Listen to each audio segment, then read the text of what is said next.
Hi friends, welcome back to channel. അപ്പോൾ നമുക്ക് ഇന്നത്തെ റെസിപ്പി ബീഫ് റോസ്റ്റാണ്. അപ്പോൾ അതെങ്ങനെ ഉണ്ടാക്കാൻ നോക്കാം. ആദ്യം അതിൻ്റെ ഇൻഗ്രീഡിയൻസ് ഞാൻ പറഞ്ഞുതരാം കേട്ടോ. ഞാൻ ഉണ്ടാക്കുന്നത് ഇങ്ങനെയാണ്. അപ്പോൾ അതിലേക്ക് കുറച്ച് നല്ല എരിവുള്ള മുളക് പൊടിയാണ്. കാശ്മീരി മുളകാണെങ്കിൽ അതായിരിക്കും നല്ലത്, കളർ കിട്ടും. പിന്നെ അത് മല്ലിപ്പൊടി, ഗരം മസാല, കുരുമുളകും മഞ്ഞളും കൂടി ഞാൻ ഒരു പാത്രത്തിൽ ഇട്ടിട്ടുണ്ട്, കുറേശ്ശെ എടുത്തിട്ടുണ്ട്. പിന്നെ ഇത് കുറച്ച് എണ്ണ എടുത്ത് വെച്ചിട്ടുണ്ട്. പിന്നെ തക്കാളി, വലിയൊരു പഴുത്ത തക്കാളി അരിഞ്ഞ് വെച്ചിട്ടുണ്ട്. ഇഞ്ചി വെളുത്തുള്ളി പേസ്റ്റ് ചതച്ച് വേണം കേട്ടോ. പിന്നെ അത് വലിയ 2 സവാള അരിഞ്ഞത് വെച്ചിട്ടുണ്ട്. നമുക്ക് ഇനി ഇത് വേവിച്ചെടുക്കാം. അപ്പോൾ ക്ലീൻ ചെയ്ത ഇറച്ചിയിലേക്ക് കുറച്ച് മഞ്ഞൾപ്പൊടി, മുളക് പൊടി, കുരുമുളക് പൊടി, ഗരം മസാലപ്പൊടി, ഉപ്പ്, മഞ്ഞൾ എല്ലാം കൂടി നമ്മളെടുത്ത് വെച്ച പൊടികളും വെളുത്തുള്ളി, ഇഞ്ചി എല്ലാം കൂടി പകുതി ഇട്ട് കൊടുക്കുക. നമ്മളെടുത്തതിന് പകുതി ഇട്ട് കൊടുത്ത് നല്ലപോലെ ഒന്ന് തിരുമ്പുക. എണ്ണ ഒഴിച്ച് കൊടുത്തിട്ട്, വെളിച്ചെണ്ണ ഉണ്ടെങ്കിൽ അതായിരിക്കും നല്ലത്. എണ്ണ ഒഴിച്ച് കൊടുത്ത് നല്ലപോലെ തിരുമ്പി ഒരു 10 മിനിറ്റ് വെക്കുക. അപ്പോൾ നമ്മുടെ ഈ ഇറച്ചിയിലേക്കൊക്കെ ഈ മസാലയൊക്കെ നല്ലപോലെ ഇറങ്ങി കുക്ക് ചെയ്ത് വരുമ്പോൾ നല്ല ടേസ്റ്റ് ആയിരിക്കും കേട്ടോ.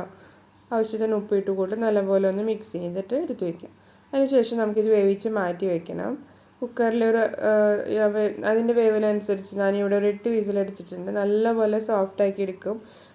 കുഞ്ഞ് വാവയ്ക്കും കഴിക്കേണ്ടതാണ്. അപ്പോൾ അതുകൊണ്ട് നല്ലപോലെ വേവിച്ചെടുക്കും. ഇതിങ്ങനെ വെച്ച് നമ്മൾ വിസിലടിക്കുന്ന കാരണം പെട്ടെന്ന് വേവും ചെയ്യും കേട്ടോ.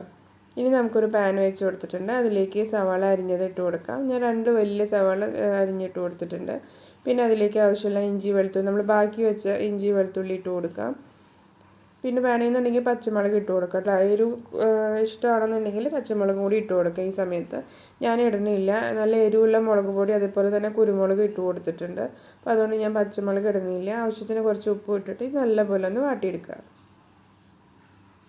ഇത് വഴണ്ട് വരുമ്പോൾ ഉള്ളി നമ്മൾ ഈ ബീഫിനൊക്കെ വെക്കുമ്പോൾ നല്ലപോലെ വഴണ്ട് വരണം, എന്നാലാണ് ടേസ്റ്റ് ഉണ്ടാവുക കേട്ടോ.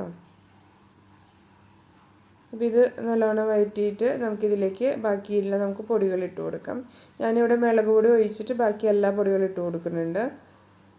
മഞ്ഞൾപ്പൊടി, ബാക്കിയുള്ള കുരുമുളക് പൊടി ഇട്ട് കൊടുത്തിട്ടുണ്ട്. മുളക് പൊടിക്ക് നല്ല എരിവാണ്. പിന്നെ ഇത് ബാക്കി വന്ന ഗരം മസാല, അതുപോലെ തന്നെ മല്ലിപ്പൊടി 2 ടേബിൾ സ്പൂൺ മല്ലിപ്പൊടി എടുത്തിട്ടുണ്ട്. അപ്പോൾ 1 സ്പൂണ് ഞാനിപ്പോൾ ഇട്ട് കൊടുത്തു, 1 സ്പൂൺ ഞാൻ വേവിക്കുമ്പോൾ ഇട്ട് കൊടുത്തിട്ടുണ്ട്. അങ്ങനെ 2 സ്പൂൺ മല്ലിപ്പൊടി ഇട്ട് കൊടുത്തിട്ടുണ്ട്. മുളക് പൊടി ഒഴിച്ച് ബാക്കിയെല്ലാം ഇട്ട് നല്ലപോലെ ഒന്ന് മിക്സ് ചെയ്യാം കേട്ടോ. അപ്പോൾ ഇതൊന്ന് മൂത്ത് വരുമ്പോൾ നമുക്കിതിലേക്ക് നമ്മൾ അരിഞ്ഞു വെച്ച വലിയൊരു തക്കാളി ഇട്ട് കൊടുത്തിട്ട് നമ്മൾ ചിക്കൻ്റെ സ്റ്റോക്ക്, ബീഫിൻ്റെ സ്റ്റോക്ക് നമ്മൾ കുറച്ച് ഒഴിച്ച് കൊടുത്തു. ബീഫ് വേവിച്ചിട്ട് അതിൻ്റെ സ്റ്റോക്ക് ഞാൻ ഇത്തിരി ഒഴിച്ചിട്ട് ഈ തക്കാളി മസാലയൊക്കെ ഇതിലൊന്ന് കുക്ക് ചെയ്യുന്നുണ്ട്.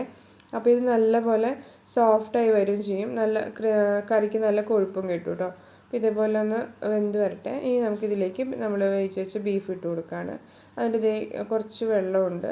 അപ്പോൾ ഈ മസാലയും വെള്ളവും എല്ലാം കൂടി ഒന്ന് വറ്റിച്ചെടുക്കണം. അപ്പോൾ നമ്മുടെ ബീഫ് റോസ്റ്റ് റെഡിയാണ്. കുറച്ച് നേരം കൂടി ഒന്ന് ഇളക്കി കൊടുത്ത് നമ്മളിതൊന്ന് വറ്റിച്ചെടുക്കാം. അപ്പോൾ എല്ലാവരും ഒന്ന് ട്രൈ ചെയ്യുക. വീഡിയോ ഇഷ്ടപ്പെട്ടെങ്കിൽ ചാനൽ ഒന്ന് സബ്സ്ക്രൈബ് ചെയ്യുക, ലൈക്ക് ചെയ്യുക, ഷെയർ ചെയ്യുക.